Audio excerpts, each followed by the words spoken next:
All right, and we are live. What's up, guys? Welcome to Fresh Air Podcast, man. It's been a while. We got a Money Monday here with the Crypto Bros. Let's get into it. Let's go.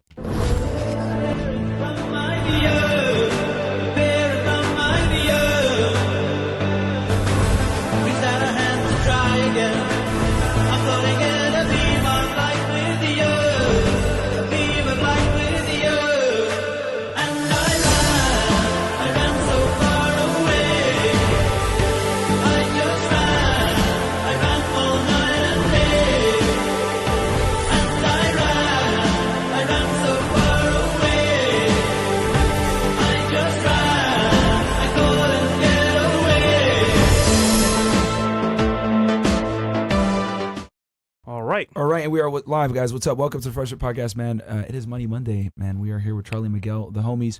We're going to be talking about some money, cryptocurrency. As you guys know, we got a bunch of stuff going on. We'll get right into it, man. Can you guys introduce yourselves to the audience? Yeah, sure. So my name's Charlie from Cultivate Crypto.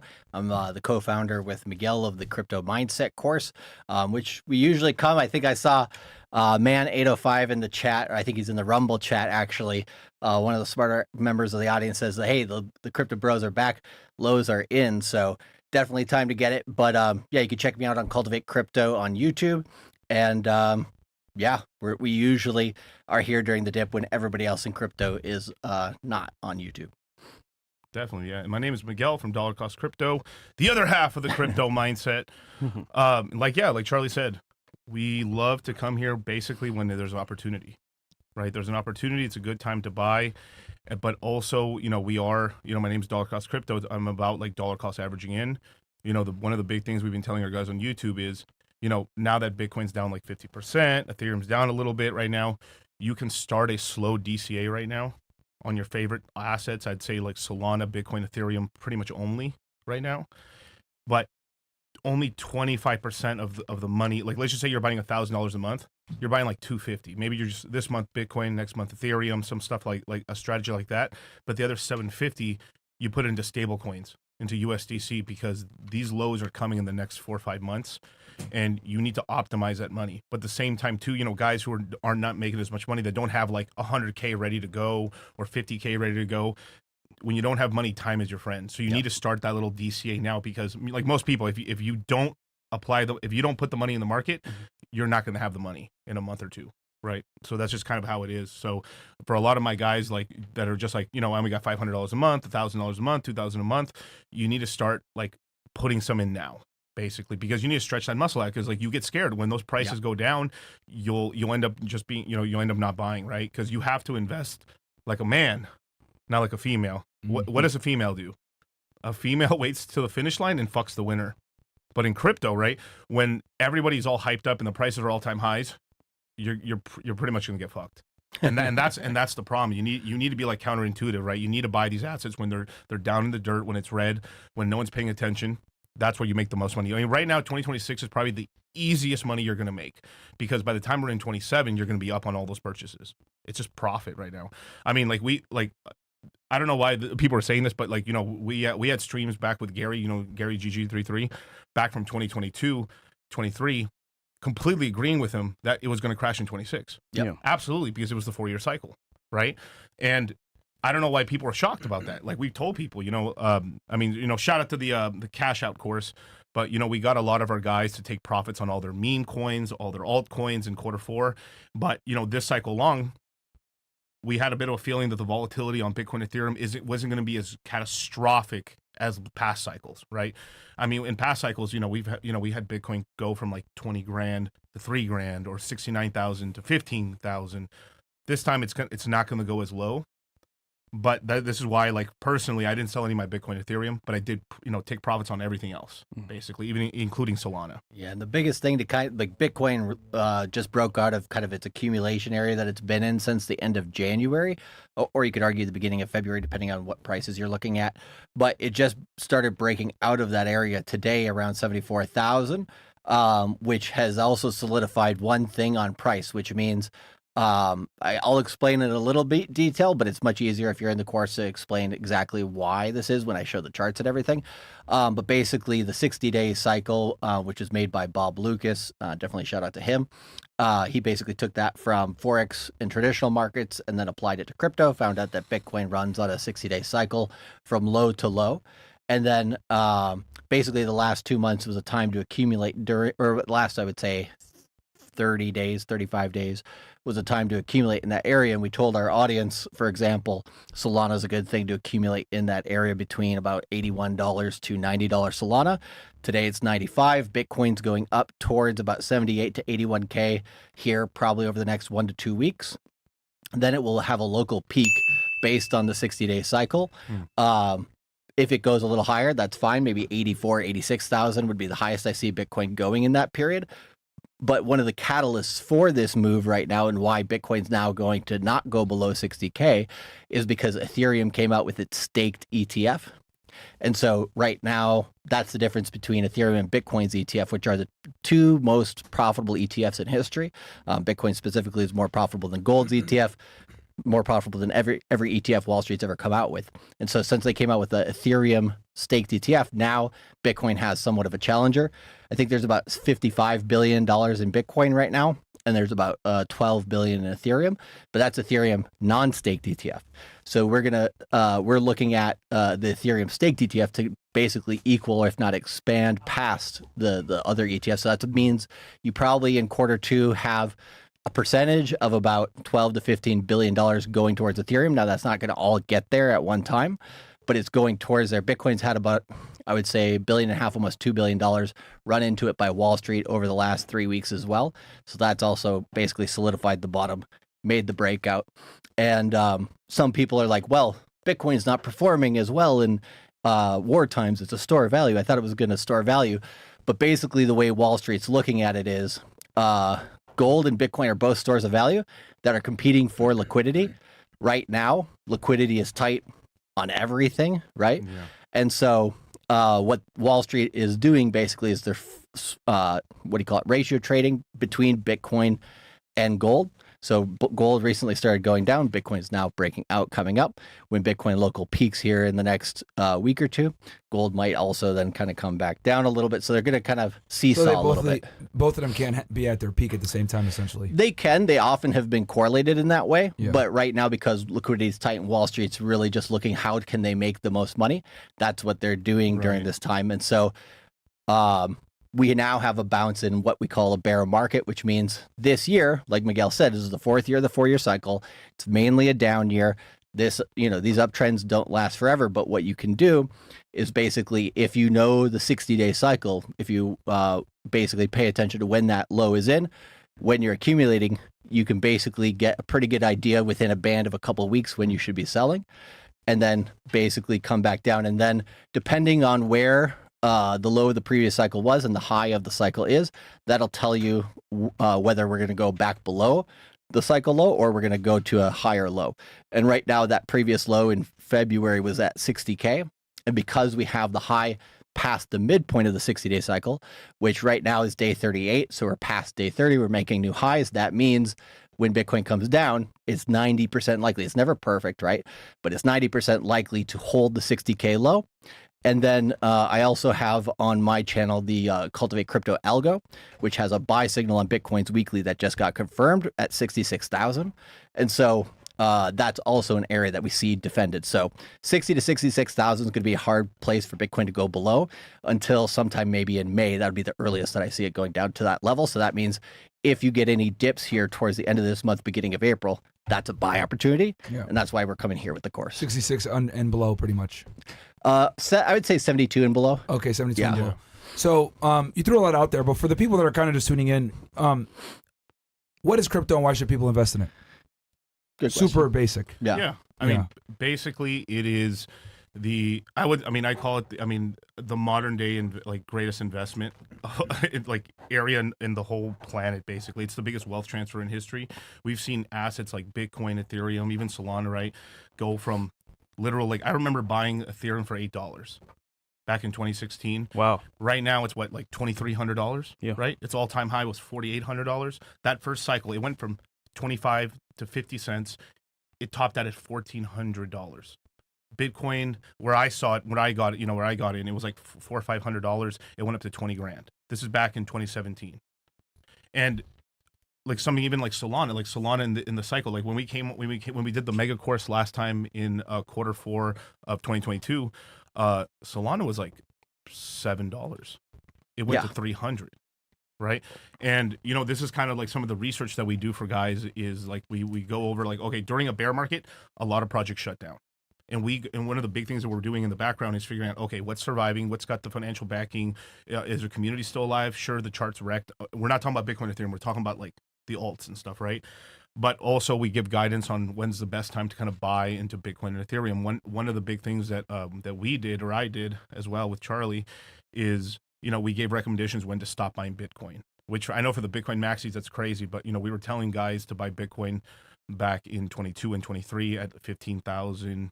$25,000, mostly around that range. And where I told our guys to kind of stop DCAing was around 52,000, which was a very, very powerful psychological level because that's the $1 trillion market cap for Bitcoin. And that's still in profit right now. All that Bitcoin that we bought is still in the money now. This is why it's not hard for a lot of our guys to hold our Bitcoin or Ethereum. Like we bought Ethereum at $700, and it went up to $4,800. It crashed back down. It's still at $2,000. Even back in 25. Remember when it crashed to $1,400? We were all calling each other and everything like that. That's still in profit right now. Yeah. Still in profit right now. Damn. And this is why it's so important during like those flash crashes or when things go bananas to buy. But it's the biggest wealth transfer because basically Wall Street's basically accepted, okay, crypto, Bitcoin's here to stay. The tech is real. They're slowly starting to adapt it right now. Wall Street's throwing hella money into it. I mean, like I said, not all the money that's in Bitcoin and Ethereum's ETF right now together is what, almost $70 billion. Right. That's just the money that's there right now. That's not total volume of inflow outflows. Total volume is probably like almost 200 billion. That's been going in and out of Bitcoin and Ethereum for the last 2 years, since January of 2024. And like, if you look at price as the main reason of why you should get into an asset or something, Bitcoin and Ethereum year on year, their average over their entire lifespan has beat every other traditional asset in the market, like hands down. So if you're looking at Bitcoin, Ethereum as a long-term store of value, they're going to go up. I mean, you'd be stupid to think that Wall Street's just going to adopt it this cycle and abandon it next cycle. If you listen to Larry Fink, the CEO of BlackRock, he's like, real world assets, tokenized securities, equities, stocks, that's what we want to go for. 24/7, 365 market. He's hell-bent on that. That's why BlackRock has put so much money into it. And then you had Stanley Druckenmiller, who's pretty good at different hedge funds and very successful on Wall Street. And he basically said, I hate that Bitcoin exists because I'd rather have that money go towards gold. But the fact that it does exist means it's going to basically stick because the brand is going to stick. And then also he said stablecoins, he said in 10 to 15 years is going to be what everything in banking runs on, simply because they're way more efficient and they're way faster and they're way easier for people to use than anything in finance right now. And so one rule, this is the best part, one rule in terms of price, right? So the one rule about Bitcoin and Ethereum is the more stable coins that come into the market, the higher the price goes. Why? Because now that money is on the blockchain, easy to spend on Bitcoin and Ethereum, and people tend to do that more. And so because stable coins are going to go towards ubiquity here in the next 10 to 15 years, you're going to have Bitcoin running towards gold's market cap. Bitcoin's market cap right now is $1.5 billion or less, 1.2, something like that. And or probably what, 1.5 to 2 billion, somewhere in there. Trillion, right? Trillion, sorry, my bad. Yeah. Just add an extra zero. No, or a couple zeros, right? But basically, gold's around 35 trillion, something like that. Of course, it'll probably go towards 50, and Bitcoin will go towards like 10, 20, 30 in the future. I would say by 2033 to 2040, you're going to get your first $1 million per Bitcoin. And so that's all, price. If you're like, hey, I just want to get into this to make money, beautiful. But if you also want to store your money in there and have it as a place that can't be confiscated, right? If you have your money in the bank, government doesn't like you, come in, shut you down, right? Any country in the world, that's possible. Whereas with Bitcoin, if you have that money, or Ethereum too, you can use that all across the world, all across DeFi, borderless, trustless, store value that you can use. what is a stablecoin, and can you identify the stablecoins for the audience right now? Yeah, so two biggest stablecoins are USDT, Tether, and USDC, Circle's stablecoin. And Circle's more related to like Coinbase, JP Morgan, those types of ones. And what's a stablecoin? So stablecoin is it's stable to a local currency. So in this case, it's USD dollars. So $1 per token. And so it's kind of like an IOU for your dollars. So similar to a bank, right? If you're using, So it matches fiat currency. Yeah, exactly, Yeah, exactly. All stable coins now, at least the major ones like Tether and USDC, those are the big two ones. Those are the ones you want to use, Tether, USDC. Personally, I use USDC more. Where does Bitcoin and Ethereum fall into it as the two most popular? Well, okay, so What would those be considered? I would mean, say the blue chips. Yeah, in the blue chips that are never going to go away. Basically, Okay. Bitcoin, Ethereum are here to stay. All stable coins are built on Ethereum, and we're going to have central bank digital currencies. Probably first, the first ones are going to be Israel, Saudi Arabia, and the EU. Are going to have your first stable coins. It's all going to be built on Ethereum or Ethereum layer 2s. So USDT and USDC are going to be built on Ethereum network. They already are. They already are. Yes. Okay. And any new ones are going to be built. But Tether is like, I would say like 60% of the stablecoin market, if not more. Right. USDC is like 25%. So And who's the last 15? everybody else. Oh, okay, everybody else is Trump has doubled in one, there. USD one. Gotcha, okay. PayPal has one, but they'll get bigger in the market and everything. But USDT has such an advantage over everybody else. I mean, how much money are they making per year? It's like insane. It's like they're basically the most profitable company on the planet per employee. So Wow. just so the audience, for the audience, stable coins are basically coins that are pegged to some type of fiat dollar, currency, correct, yeah. right? Some government currency. And then the blue chips are the coins that aren't going to go anywhere. And it would Right, be fair to Bitcoin, say Ethereum. it's Ethereum, Bitcoin. Is there anything else that would fall in that realm or no? Solana's getting to the third spot, but Okay. it hasn't solidified yet. It hasn't solidified. So I would say after 2026, Solana's still going to be around, still going to be useful. The main thing with Solana is the first cycle, its tech needed to kind of get tested a lot. Now this cycle, there wasn't as much going on it, so it's kind of a meme coin chain. So it had some utility, but mostly towards the crypto side. In the next cycle, that's when Wall Street starts adopting stuff that's not Bitcoin, because they wanted to get as much Bitcoin as possible first, and then they're going to go towards Ethereum, then Solana. Gotcha. So it would be fair to say the blue chip coins are the coins that aren't going to go anywhere, and that traditional finance institutions are starting to buy. To acquire. at least 1 to 2%. For the audience, just so they know. Because Okay. because they have a certain like some banks and some people, they basically can just buy it. There's no problem, right? Yeah. But there is like some institutional funds and some retirement funds where they have like the industry or the asset they're buying has to be at a certain size, right? So it's really only like Bitcoin and Ethereum for all the largest funds are the only ones that they can really buy in bulk, because they basically, if they bought any smaller coins, they would just move the price too much and own too much of the supply. So it just becomes a huge like problem basically. I think Yeah. the state of New Hampshire, I believe, because there's about 3 or 4 states now that have digital asset treasury reserves. New Hampshire was one of the first ones, along with Arizona, to get a basically Bitcoin strategic reserve for the state.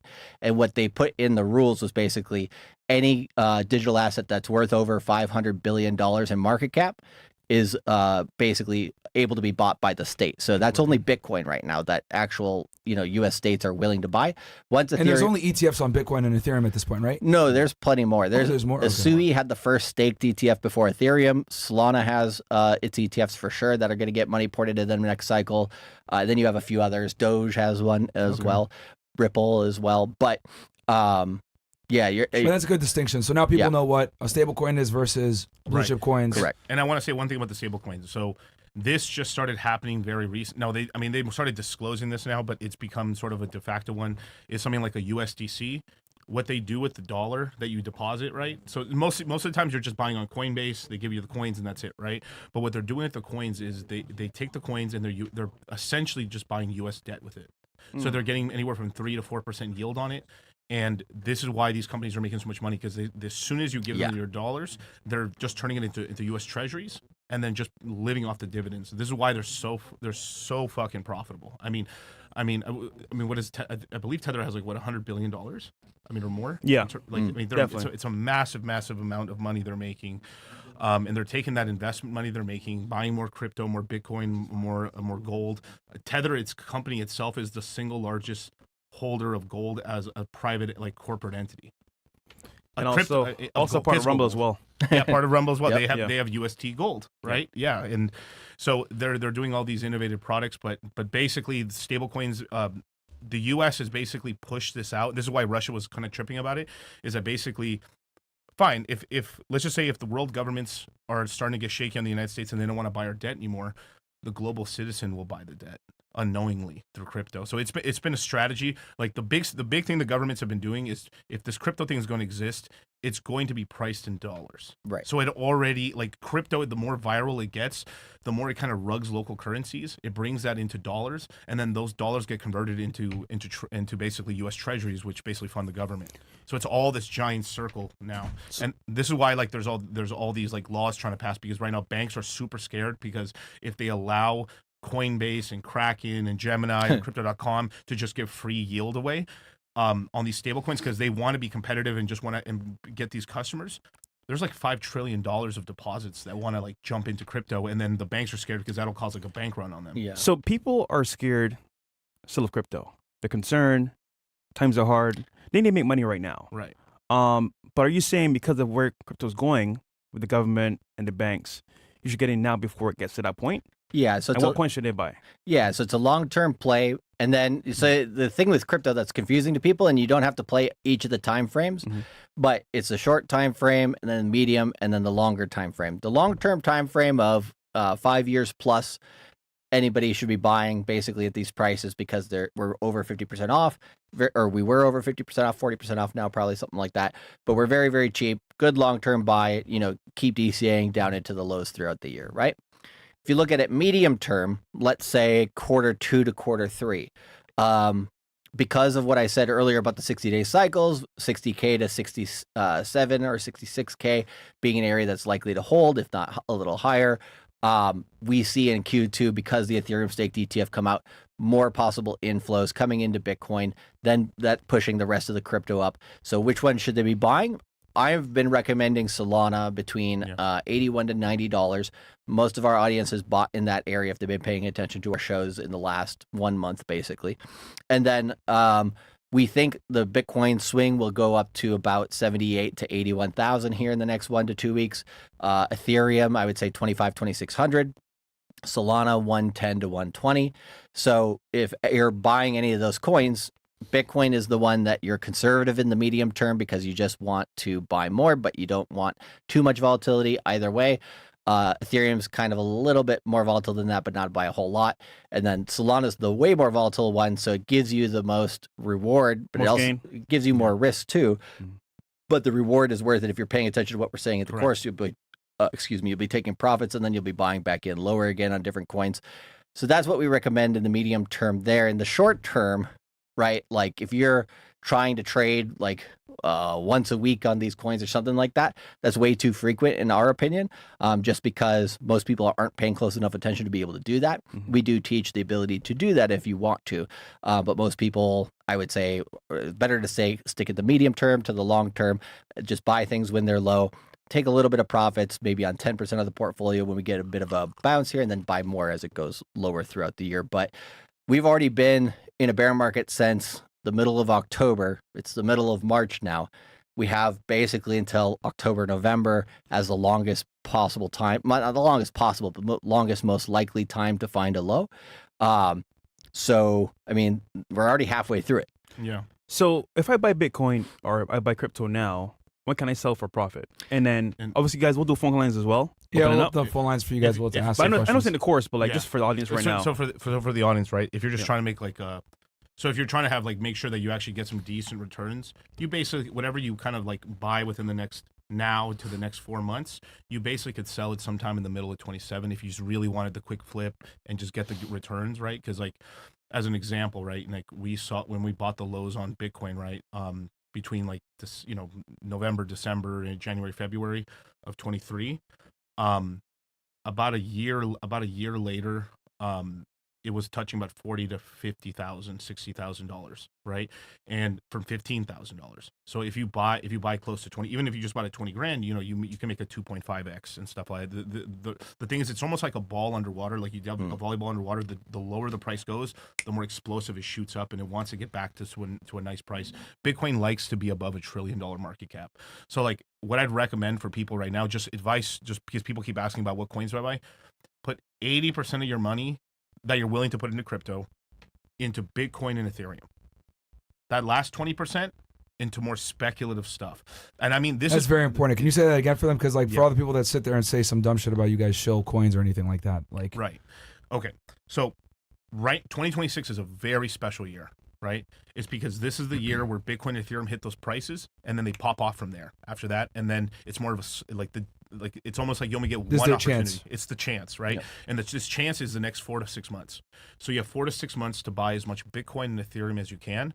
But this is why I'm recommending is like, you put 25% of what you're trying to put in a month now into Bitcoin and Ethereum, and then that other 75% you put it into USDC on Coinbase or a stable coin to have it ready. So when those prices really crash, bam, you buy and you basically get a ton of Bitcoin and Ethereum. And then if you really need the money in 27, you can just get out and you double or triple your money.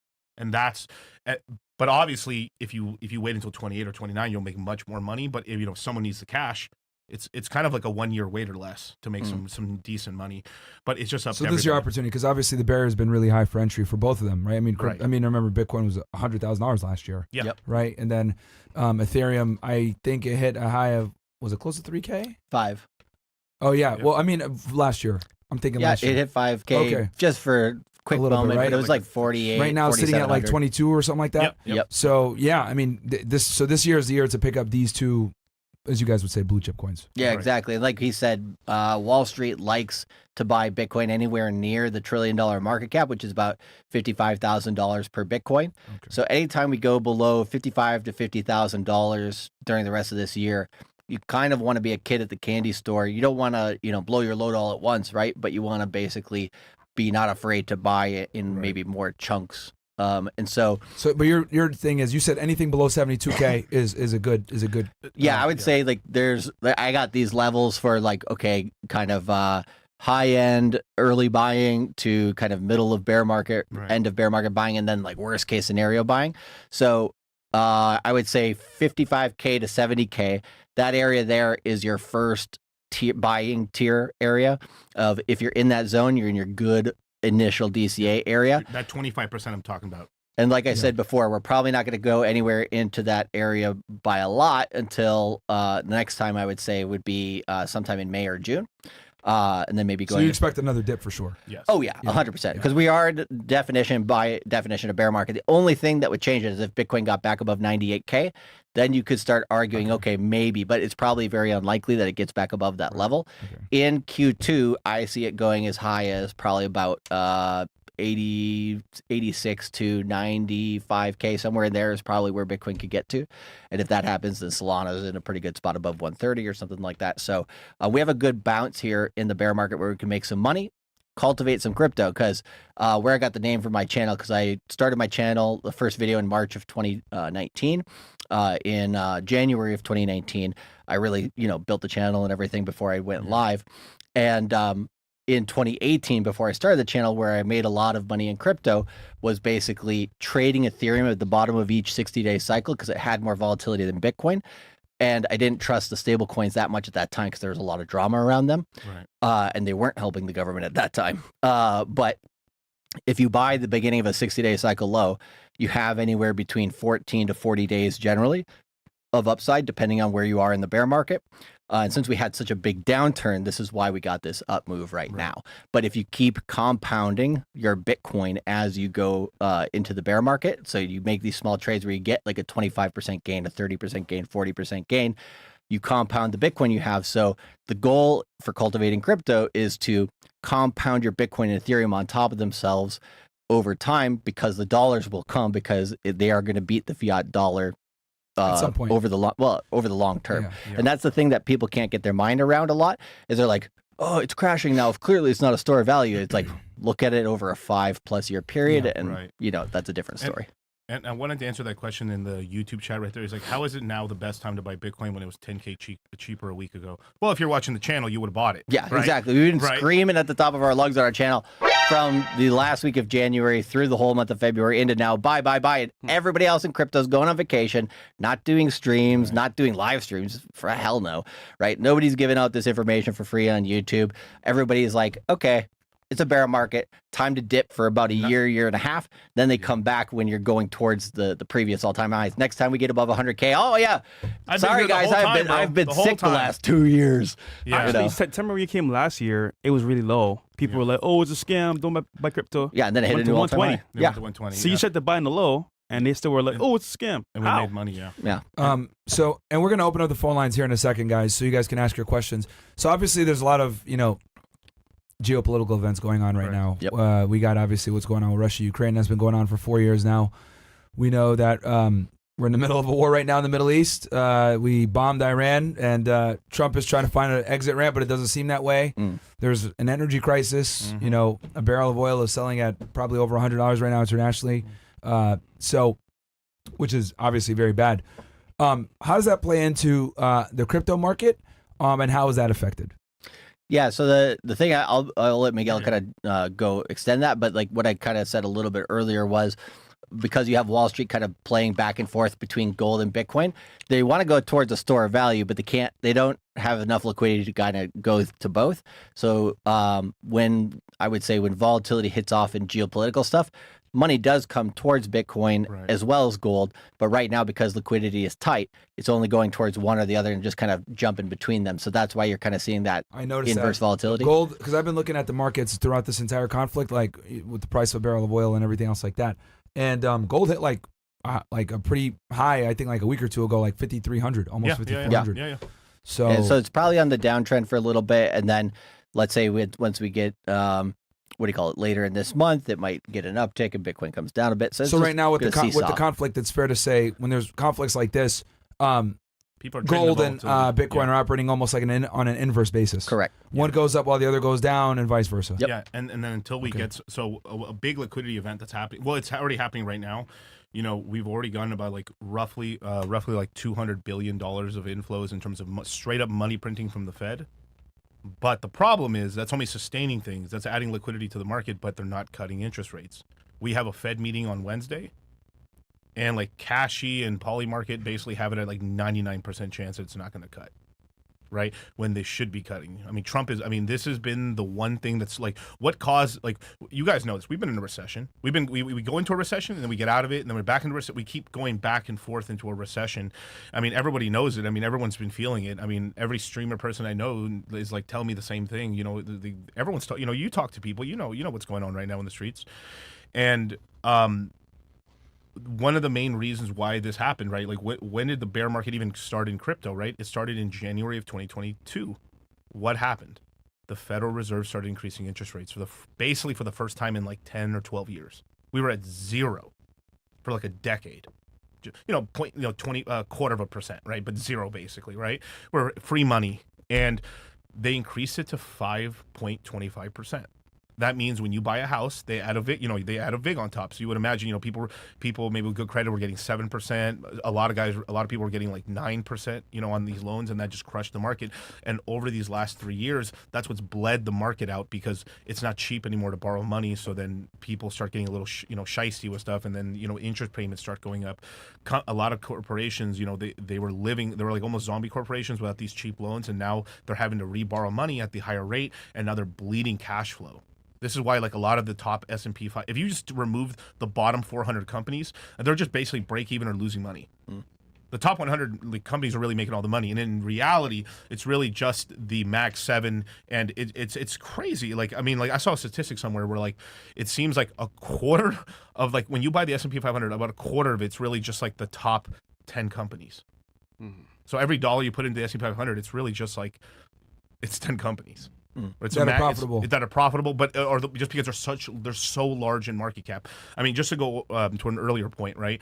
We talked about there's a really big event, and so like there is a little risk in the market right now in terms of like there's going to be an AI pop. AI is not going anywhere. but there's going to be a stock market crash with it at some point, right? Because the whole economy is like intertwined with it, right? And the biggest finesse that the Fed could do right now is we're going to get a new Fed chairman between May 12th, May 15th, right? Trump's going to put a new guy in. He's already promised he's going to cut interest rates by 100 basis points, 1%. That's really big, right? And then from I don't know there, if he'll be able to do it now though. Trump can vote, like, that guy's out. Yeah. He, like, Jerome Powell's out. Yeah. But here's the kind of the fuck shit Jerome Powell could do. He could just stay in the board of governors. He could take a seat. Historically, it's been like, hey, this is an option you can do. But most people, once their term's done, they just leave, and they do the circuit and make their money on the calls, right? But this guy is going to try to cut rates by 100 basis points. From there, we're going to see how much more he can actually pull off, because it is needed. So like that is kind of a big boost there for the economy. That extra one. I mean, I was literally talking to Waller. He's like, I can't wait to refinance. Waller's doing some big. Shout out to Waller. He's doing some big moves right now. But there's a lot of big real estate money that's just willing to, that wants to get. If those rates come down, we're about to go through a refinance boom. These people, like if you're already kind of cash flow positive and you're able to just lower that down, the cash flow only goes up. The money goes up. I mean, especially on the bigger guys, the guys who owns like 500 doors, 1,000 doors. Oh my God, they're about to make a fortune. As well as, where's the last big amount of money Americans have? So I'm not talking about boomers or older Xers. I'm talking about people who bought a house between 2010 to, like, let's just say 2019. Yeah. Most Americans that bought in that cohort, it's in their homes. It's in their homes. In equity. They have $100,000 to $300,000 in equity. Yeah, it's tempting at that point, because if the interest rate gets low enough, a lot of guys are going to pull money out. And this is why this next bull run in equities and stocks that happen over these next 4 years, it's kind of weird how it's 1929, 2029. It's like it's rhyming a little bit, But there's three really big IPOs. The biggest IPO in history, bigger than a Saudi Aramco, is happening, which is SpaceX, mixed in with AIX, basically, which is Elon Musk's AI company. So he's essentially fused his rocket company with AI in order to basically get liquidity, and that's going to be $1 trillion plus IPO, right? The next thing, OpenAI, also going public. That, I'm not too sure in terms of the market cap on that, but it's probably going to be $600 to $1 trillion market cap. You got Anthropic, same thing. So you basically have three of the biggest IPOs for an AI companies coming out all within the next 6 months. Right? Originally, OpenAI was going to go public in September. Anthropic, which was a company that was basically started from guys who worked at OpenAI, left, made their own company. They basically said, hey, in June, we're going to go public. And then OpenAI said, oh, fuck that. And they're front running them. So now there's a race because there's only so much liquidity. Like, how we've been talking about liquidity. There's only so much money. Like, if all these three companies out, let's just round it up. Let's just say it's $3 trillion. You obviously can't take out $3 trillion, but there's going to be $100 to $200 billion of money getting taken out. And who's going to take the majority of it? Elon. Elon's going to take a ton of that. You think he's not going to take like $50 billion, $100 billion over the next year off of that stock when it goes public? Oh my God. It's so much money. Like, and this is why, like, that could pop the bubble for a little bit. And this is where we can actually get a really big low, because, crypto and equities and everything, we're now kind of like this now. Right. So if stocks take a really big dip, there's one of the world's biggest opportunities to buy, because it's going to get repumped up. They're going to print money again. They're already printing money. They're printing $40 billion a month right now. Is this considered the Great Reset? One of them? It's starting to. Like, we're starting to get it right now. I mean, AI is really, the AI part is the one that's really pushing, because most people are like, you'll use crypto to invest, but if people lose their jobs, they're going to try to push UBI at some point. Yeah, it's not going to happen right now, but in the 2030s, this is why, like, you're right. All your billionaire friends and stuff like that, and Gary, us, like, we've been saying it for a long time. These central bank digital currencies are coming, and if you don't learn how to use this digital money, and you don't get on this investment grind, and you don't start a business, you don't like take control of your life, you got like 5 years. Yeah, you got 5 years before things get really rough. 3. You say 3? Even less, yeah. There's a chart I have here, actually, in the chat. Mo and Bills, you can bring it up real quick. This shows Anthropic's actual schedule for job market share after they bring about AI. And this is fucking scary, guys. This is what they predict is going to happen to job market from AI alone. So, every industry. Yeah, one thing we do in the crypto mindset course is we have added about 2 to 3 webinars. We have 15 live webinars, 20 full webinars, 5 5 plus pre-recorded webinars. Then we have flash webinars throughout the quarter. Basically, we have 2 to 3 webinars that are AI focused. Plus, I would say 2 pre-records for AI. So we're going to keep that in there. Why? Because survival in a bear market is not only investing, cultivating crypto, dollar cost averaging into your crypto, all that type of stuff, but then also you need an income stream, right? And so AI is one of the best ways right now, we believe, to kind of create another income stream for yourself. So that way you're not like, oh, damn, I'm getting bled by the market. Oh, I'm making some money on a side hustle, making money on the internet in some fashion, or even just improving your station at your company, right? You can basically use AI to your advantage if nobody else in your company is, get a promotion based on what you do with that, and like get half of your other employees fired. You didn't like half of them anyway. But like, you know, that portion of a few webinars, we have my brother who's a CAIO, which is a CEO for AI section, right? Like a CTO is a chief technology officer, basically. He wrote a book called Turning on Machines, which you can find. The author is my brother, Zach Engler, Engler. So you can take a look at that book before the webinars as well, because he'll be giving a few webinars. He helped Dairy Queen basically get into a lot of their AI systems for people at franchises. And Dairy Queen is crazy. I know, right? And a bunch of other companies. There's biotech companies, pharmacy companies, all sorts of companies try to get into this. So he goes around and basically teaches people about that. So he's going to focus during the webinars how to make a little bit of money with a side hustle, how to start that out, how to get introduced to AI if you're an army, all that type of stuff. Because we believe not only for earning income is that important, but crypto's also going towards a lot of AI agents trading, buying back and forth. One thing that I've said on my channel quite a lot is that you're going to get robo-taxis getting paid in stablecoins, Bitcoin, Ethereum. Tesla's probably going to accept Doge at some point. Vegas right now, where we're living, has a ton of automated Zoox cars, which I believe is owned by Amazon. You're going to get Waymo. You're going to get Waymo, yeah. Yeah, Waymo. You're going to get Tesla. Here in Miami too. Yeah, you're going to get Tesla as well. And so Vegas, I think, is going to be one of those cities where you don't need an Uber anymore. You basically pay in crypto. So that's going to be kind of your first use case. Robots eventually will get there too, but you're also going to get software-based AI agents that do to crypto what low latency trading did to investment banking from the 90s to the 2000s. So long story short, in the 90s, you used to like, let's say, what's his name? The guy from Wolf of Wall Street. Oh, Jordan Belfort. Jordan Belfort, you know, when he first started, had to like pick up the phone and be like, hey, I need a broker. You can get me a good price on something, right? Trying to buy his coins, or not coins, stocks. And different assets, right? Commodities. And then he'd have to call him again to sell and do all that, right? That's very slow. So you're not going to get the best price overall. Versus when low latency trading came in, you had all the bots. Everybody in Wall Street basically built their banks as close to, you know, the NASDAQ and everything as possible. So that way they could have the fastest trades. And then what happened was you cut out the humans for the most part. Now humans just buy and sell, or buy and hold the S&P. They don't really trade it quite as much because the machines, the low latency trading, just so freaking fast. And so that's what's going to happen to crypto over the next 15 years. You're going to still have the organic parts of crypto because there's so much that still hasn't been built yet. So those areas are going to be the stuff that's more volatile, easy to trade by humans, make money there.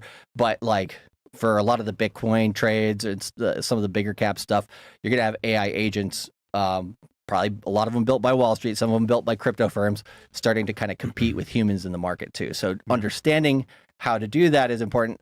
Even building one yourself, like if you have, let's say, a team of 5 agents helping you trade, probably going to have a lot more advantage than a lot of other people. Right.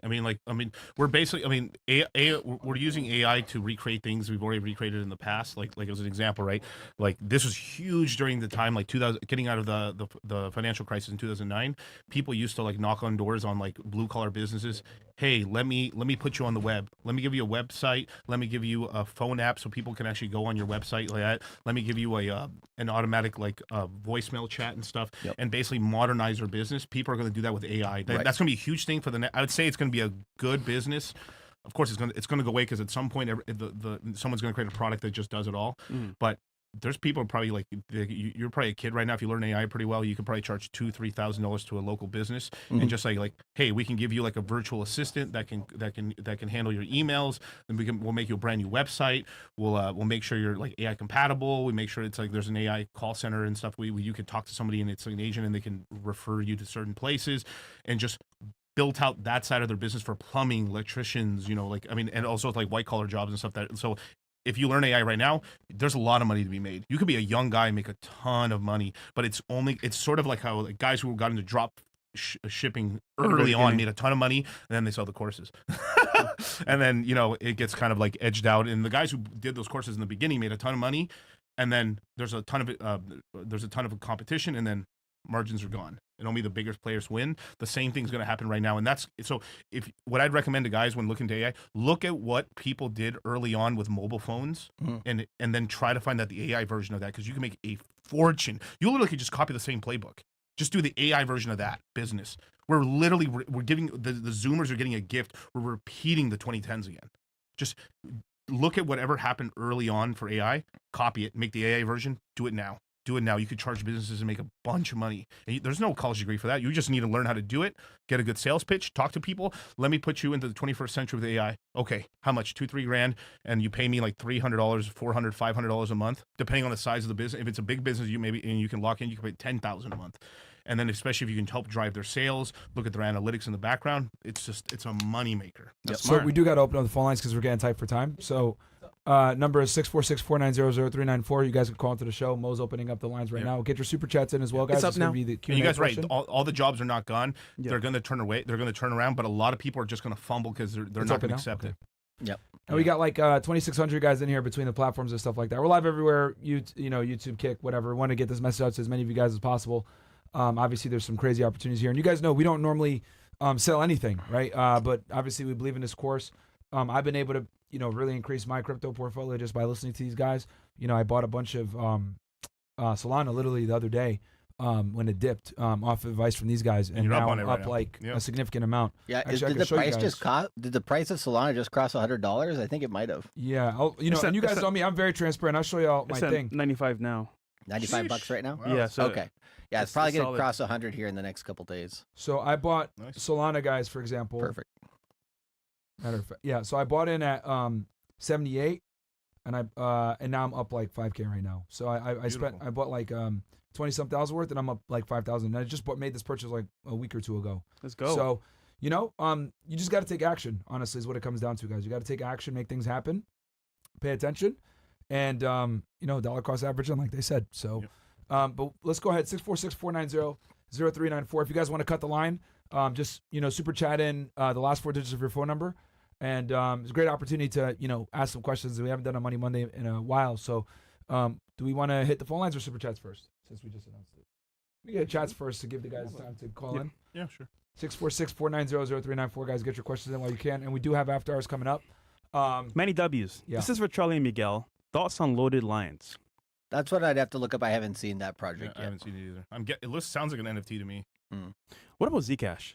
Zcash is actually in a good spot. I looked at the chart today. It has a buy signal as long as this week closes green for Zcash. So we have, 6 days left until the weekly close. If it closes green on Zcash, basically the buy period for Zcash is under $300. It can pop back up to probably about $400 or so. So it'll go up maybe like a 30% increase, maybe a little bit more. It's possible. Sitting at 278 right now as I look. Yeah, so it's I still bought at 185. Oh, beautiful. Thanks to Gary. Yeah. No, you're in a good spot. I wouldn't sell it right now. Let it bounce back up. Anything under 300 is the number? Anything under 300 is decent right now. Is good too. Well, yeah. Well, of course. Anything below 100 would be amazing. Yeah. But it's probably going to pop up here in Q2 along with Bitcoin and everything else. It won't hit a new all-time high, just like Bitcoin. Then it'll roll over. So, it'll be good to take profits on it at that time. The two privacy coins to buy is Monero and Zcash. Yeah, those are the only two to buy right now. Now, obviously, when they really dip down, soak it up. If you are in the privacy game or you just want to be a part of that hype cycle, because there's going to be a privacy coin hype again. Yeah. There you go, right there. Yeah. Those privacy is important. Like if you're doing transactions, you don't want to be caught. And recently, the United States government recently said Tornado Cash, which was a mixer basically. The United States government actually admitted recently. They said actually, privacy in crypto is actually really, really useful. So we're actually not going to look at what Tornado Cash did as a criminal offense. In October, they're going to retry the guy who got put in jail because of that. Because basically he's a dev, it's software. He wasn't custodying any coins. And so they're like, that's actually a useful thing. Sorry, bro, for putting you in jail for a couple of years. But they're probably going to let him out sometime next year. He just launched a program and just let people use it for free. That's all he did. It wasn't like he was like the Silk Road where he was actively selling drugs or trying to like hire hitmen to kill people because his girlfriend cheated on him. Wow. Literally, yeah. All right, TPC Films. I'm up in Ethereum, and that's thanks to the last Money Monday and Myron Refresh. Out of taxes, and one ETH was 1,800, and Myron bought some on the spot, and so did I. And I wouldn't have known of that chance to own one ETH if it wasn't for the Money Mondays. Thanks for always giving us great content. That's when I bought my fellas around 1,800. Beautiful. Good stuff, bro. Making money over here. That's awesome, bro. I mean, right now, like I'm telling a lot of my guys, the stretch goal, and what a stretch goal is, you don't have to hit it, but it's just something like a nice goal to hit for most guys. 10 Ethereum. Yep. It's doable, especially if it gives... 10 Ethereum and 1 BTC, I think, is completely attainable for every single one of you guys, and you should work towards it, is getting 1 Bitcoin and 10 Ethereum. Yeah, eventually it's going to be probably sometime in the 2030s. Most people are going to have a really hard time getting 0.1 Bitcoin. Yeah. So, Damn. yeah. It's going to get to a point where if you have a whole Bitcoin, you're like... You're they're going to call you a whole Bitcoiner. A whole coiner. Or a whole coiner, yeah. Or a whale? No. Eventually down the line. I mean, 1 Bitcoin will be worth, like I said, at least $1 million between 2033 and 2040. It'll probably be worth 1 to 5, somewhere in there once we get into the 2040s. And so obviously the dollar will be worth probably about 25-30% less at least than what it is now. But you know as well, some people never sold. Yeah. Well, Like there was 2021. there's a Bitcoin. 2018. There was a Bitcoin whale last year who bought I don't know how much percent, maybe like 5% of the Mets because he sold $1 billion worth of Bitcoin that he'd held for the last 10 years or so, last 10 to 15 years. I mean, when you have that much, at that point, what do? You just like put it in and live off dividends? That would be nice, but this guy just cashed out and bought some of the Mets. You can take loans on it. The banks. So J.P. Morgan's now you have to go to the big city. Can you banks. get loans on that? Yes. Now you can. You Tax-free. couldn't 4 years ago. You couldn't. Tax-free loans? Now you Tax-free can. loans, yeah, because it's a loan. Yeah. But usually how it works out Similar to real estate. But my question is like, for all these people that have like lots of cryptocurrency that they're just sitting on, like, how do they get active cash flow though? Do they just live off dividends? Or If they do that, yeah. So Ethereum, yes, you can. Ethereum, you can earn about 3 to 4% yield. Yeah. On Ethereum, Bitcoin's a little harder. Basically, you either lend it out, which I don't recommend. Most of them basically just sell a portion when the price is high and live off that, and then they basically take that money to a money manager, and then they basically buy bonds, they buy treasuries, they buy dividend stocks, and then that's how they get their money from cashing out. But also, people take loans. So let the crypto go up, pull out a portion. Put it into some more, I guess, cash flowing. Yeah, it's something that would cash flow at a very more, I guess, stable rate. Correct. Yep. And then live off those dividends. Yep. That's what they do. And then when the prices on Bitcoin get lower, they buy back all the Bitcoin they sold. Yep. And they have extra. And then every cycle, they're just getting richer and richer. I see what you're saying. It's a money hack. Interesting. Okay, yeah, because I've always wondered, like, how do these crypto bros, if like they're not selling courses or whatever, like, how do they like live off what they do? So I guess you're saying they have a bunch, sell off some, invest that into stocks that pay them good dividends, maybe a REIT or something like that, and then and some of them might also invest in crypto projects that are early.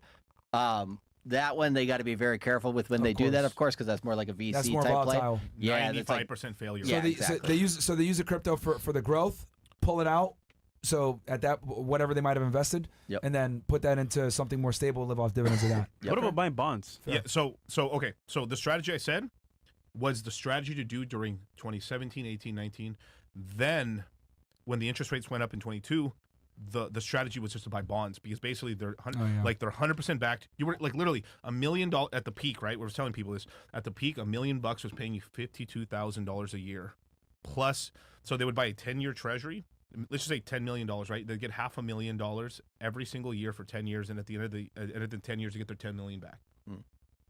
Or they could sell it. And this is the cool thing is when the interest rates go down, the bond, the purchase price goes up because it's still so if you were trying to go in the market to buy a bond that pays $500,000, it's now more you have to put more money up. Let's just say the interest went down, you'd have to put up $12 million to get that $500,000 or $13 million to. So there's an arbitrage there when interest rates go down. And obviously when they do that, they lock, like if they do a 10-year, they lock that interest rate for 10 years. They lock it just like a house, right? Yeah. So if the interest rates, like say, if they do cut rates over the next 2 years, a guy that's bought that 10-year treasury it's got 7 years left on it, but they might be able to sell it for a $2-3 million profit on top, and they keep all the yield they kept. They could. There's a whole $1 trillion bond market where you can sell off treasuries that still have runway. And some guys locked in that high rate at 5% yield at 30 years. Oh, so they sell the dividends they're earning. Yes. Well, no, they sell the whole bond. So it's like I'm getting. It's like, imagine I have this house that's cash flowing me every single month, and then eventually like the price of the house goes up. Then you want to buy it? Yeah, sure. And you buy it, and then so I just like literally made. I keep all the rental income until I sell it, and then I also get my money back and my initial money plus more. And that's what some people are doing with bonds. This is the big strategy. This is why like bond companies are about. If interest rates go down, companies that buy and sell bonds will make a fortune because let's just say the bond's $1. If the interest rates go down, it'll go to $1.25. If the interest rates go lower, it'll go to $2. And the bond price will keep going up because that dividend stays in place. Yeah, you lock in the rate. You lock in that yield. Yeah, it's like people are selling off their 0% interest loans on mortgages because they just want to get out of it. Basically, people are doing like weird self-financing or seller financing, or like those loans are actually pretty valuable because it's like those properties cash flow because the interest rate's at basically zero. You make 3%, you got it at nothing. Yeah. All right, let's get through. We can hit the phone lines for one because I'm sure there's probably people waiting. Remember, guys, cut the line. Put the last 4 digits of your number in the super chat. We'll try to get as many as you guys can because obviously we're short for time.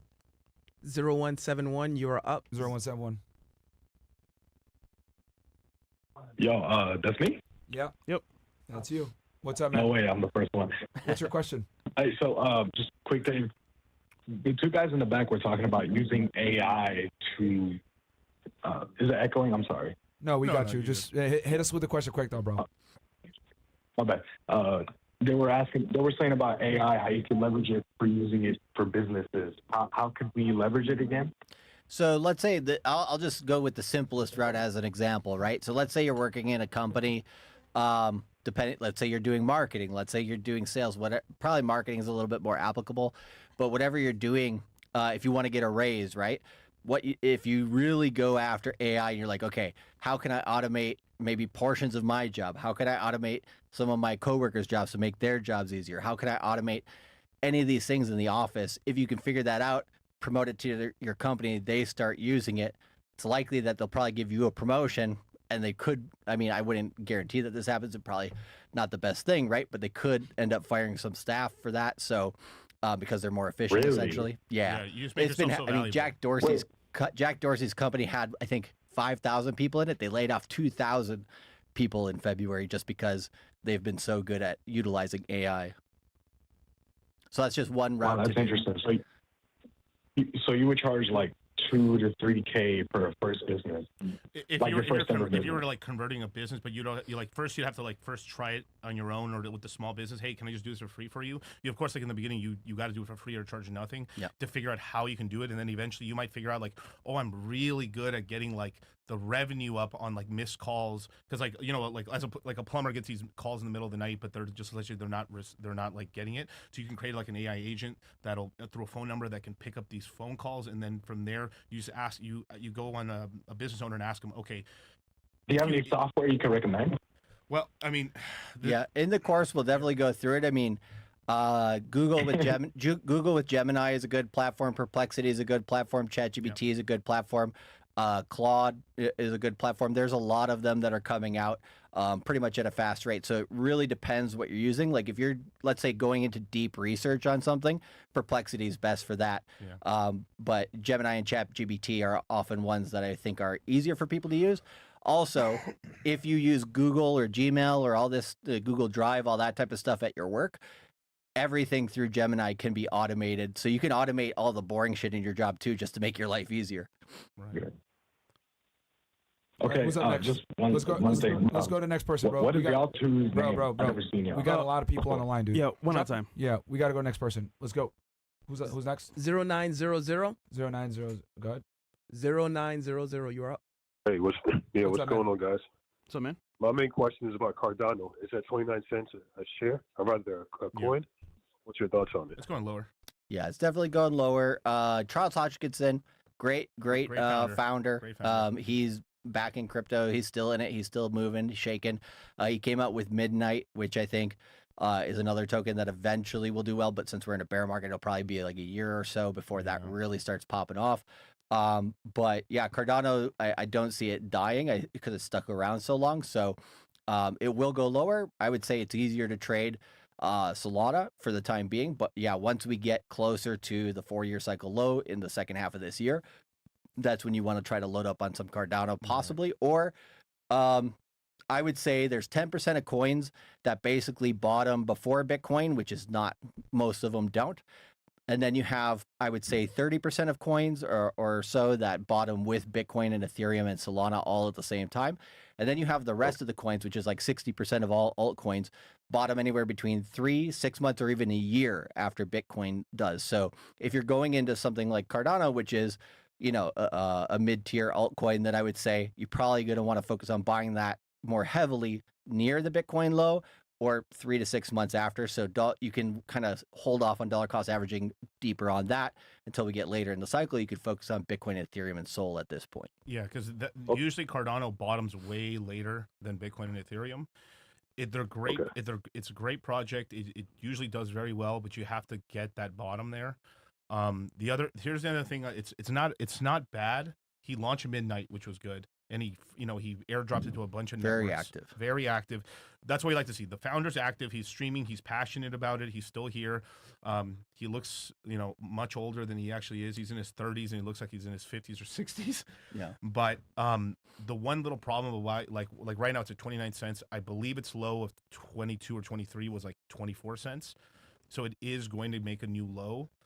But one of the reasons why that's probably happening as well is because now, since he has 2 tokens, you have confusion of which people are going to DCA, like, even if just the money, some guys are just only Cardano, some guys are like, I'm only going to do midnight, some people might do a little of both, but because it's not that those DCAs aren't concentrated, it kind of allows like the people who are selling it off because they're panic selling to allow the coin to go lower. So maybe it goes to 18 cents possibly, but it could really run, because Cardano is at some point going to get an ETF, I believe, and everything like that, along with like Chainlink, Uniswap, Litecoin's going to get one. There's a couple of these coins that have been around since like 2017 that are going to get their run, but you have time to buy it.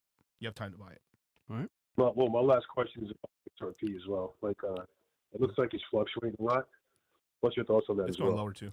Yeah, kind of same idea. I think it can it's holding up decently well, but it probably drop quite a bit more, and it's gonna have one of those moments where it kind of pukes on the price once we get closer to the 4-year cycle low. So it's probably gonna have one of those more violent moves to the downside. But it does have a ETF that will get bought up somewhat by Wall Street next cycle. So it's definitely one to pay attention to. And people who know me on here, I shit on XRP all the time, but I'm a money maxi, right? If it goes low enough, I will buy it.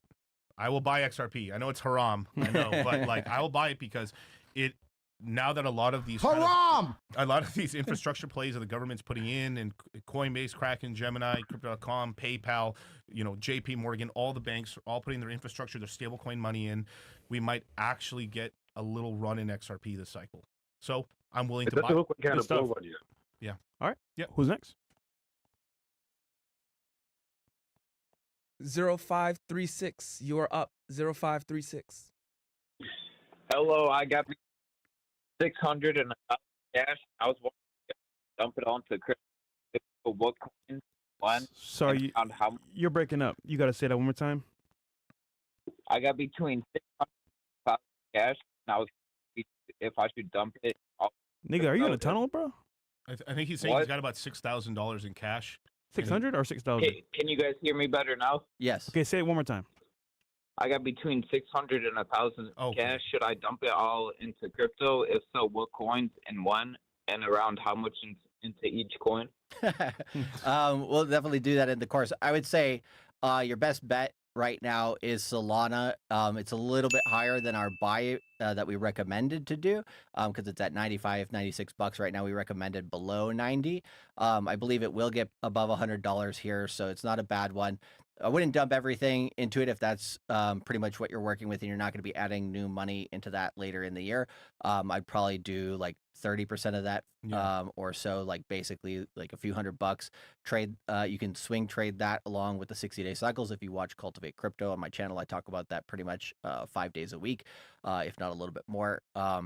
And yeah, if you're in the course of, then definitely we'll be trading with you guys during that time. But you basically have a bit of an opportunity now. The next opportunity for the buy period will be the last week of March, first week of April, somewhere within that period, most likely. So yeah, I would say then if you make a little profit on it now, then when you sell it, let's say towards 110 to 120, maybe a little bit higher, then I would buy back again, and that might be in the next 1 to 2 weeks, and then buy back again in about 3 weeks to a month, and then we'll have another bit of run. But yeah, it's much better if you're in the course because we are live. We've been live on YouTube, all year, all Q4, everything like that. But during the course, so for the month of April, we'll be out of YouTube and we'll be focusing 100% on the crypto mindset course, which is what we're talking about here. All right. So I'm 16, so it's good to dump it. Oh, bro, you're not 16? all of it, but some of it into crypto.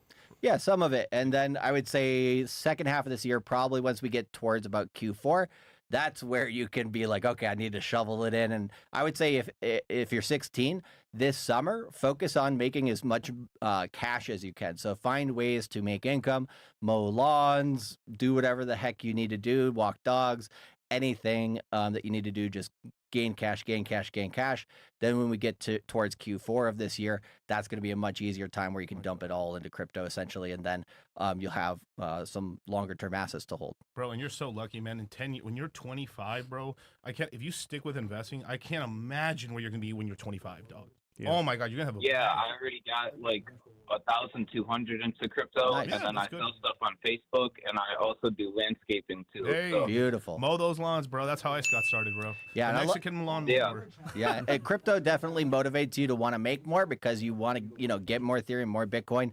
$1,200 right now will get you half an Ethereum. That's awesome. That's pretty good. Keep stacking it, brother. All right, thank you guys. No problem. Likewise. All right. One more.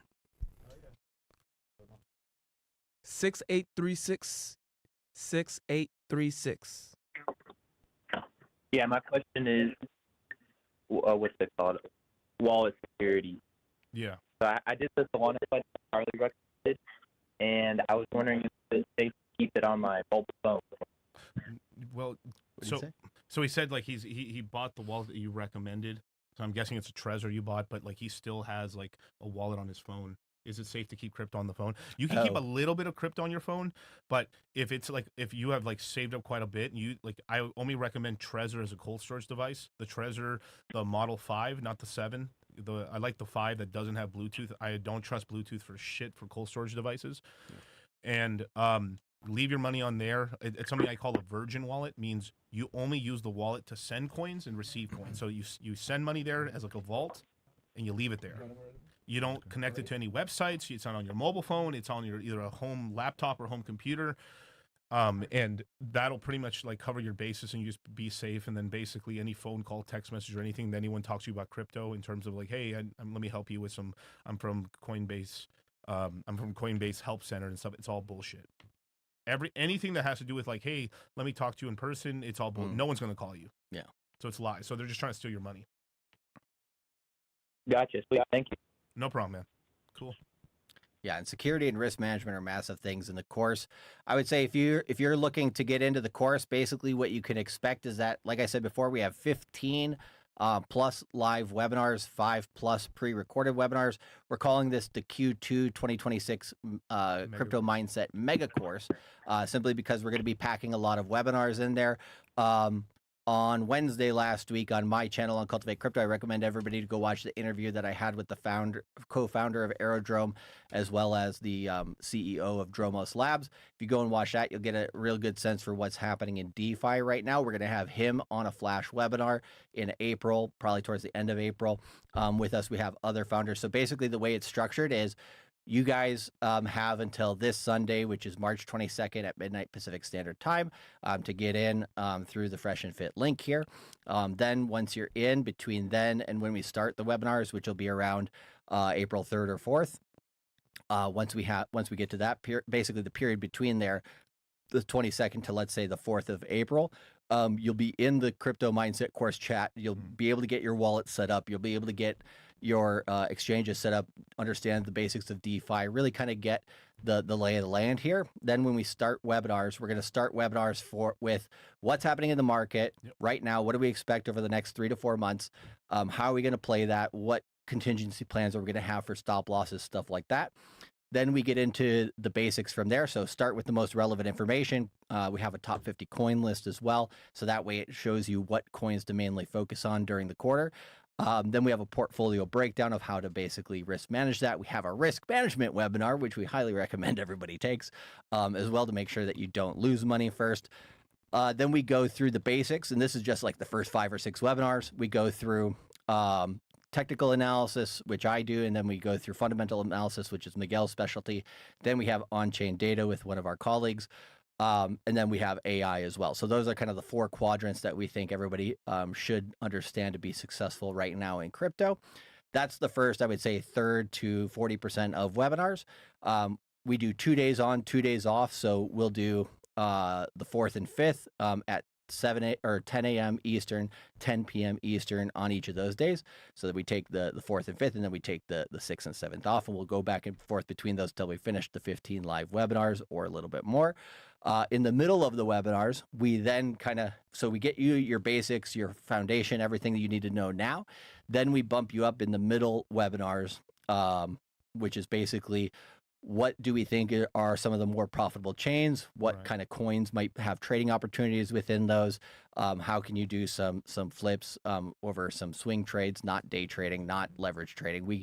We don't recommend those because most people lose money doing those types of things. Yeah.